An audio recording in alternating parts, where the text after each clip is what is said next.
Back with Phil Ford again. Phil, good to see you as always. What keeps bringing you back to Greensboro? I mean, you've been here a lot lately over the years, and you're back again. You know, it's really interesting. I don't do anything with the scheduling, but you guys must be doing something right here for us to come back to this same school this fast.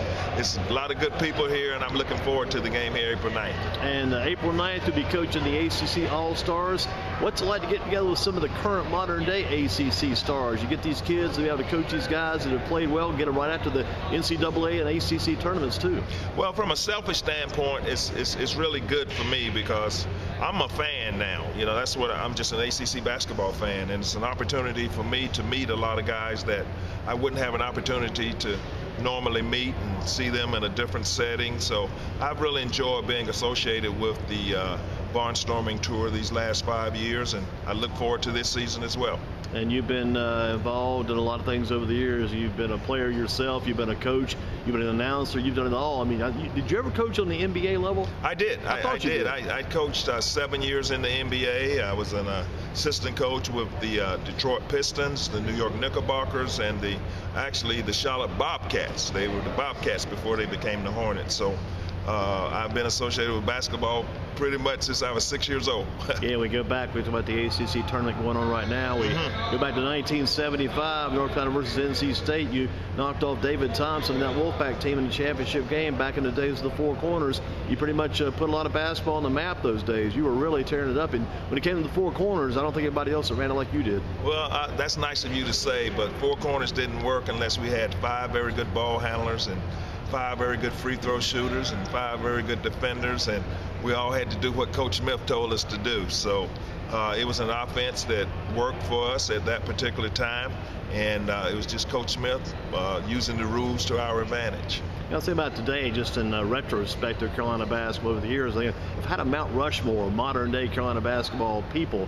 I would put probably 4 on that Mount Rushmore, because you usually go with 4 presidents, 4 people. My Carolina modern-day basketball Mount Rushmore would be, I would include definitely Coach Smith. He'd have to be one of the main ones on there. You'd include guys like Phil Ford. You'd have to be up there. Michael Jordan would be up there. You start choosing players, it's tough. But I also have to put up there Woody Durham, who just passed away. I'd have to put him up there on that same group with you guys because he meant so much to Carolina basketball. You know, Wood is just a face of Carolina athletics. I think when you start looking back in the history of North Carolina athletics and the most popular people and the people that the fans kind of related to, I think Woody Durham has to be up there near the top.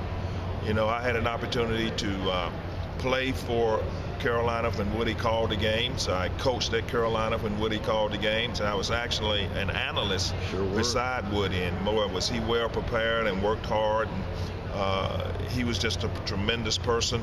I don't think there's one Hall of Fame in broadcasting or communications that he's not in, and that's and that right there should show anyone the type of work that he did. He's really going to be missed dearly. He was. I'm blessed to have known Woody Durham. And you think about it now in his passing today, and he keeps passing the torch. Guys like you got to keep it going, got to keep this basketball moving, got to keep it shaking.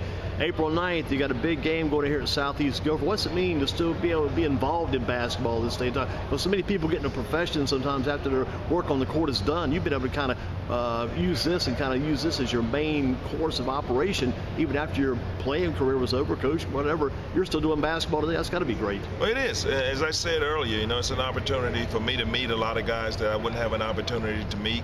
Opportunity to go around the state, talk to people about ACC basketball, not only Carolina fans, but state fans, Duke fans, Wake fans. So it's a lot of fun, and it's something that I look forward to every spring.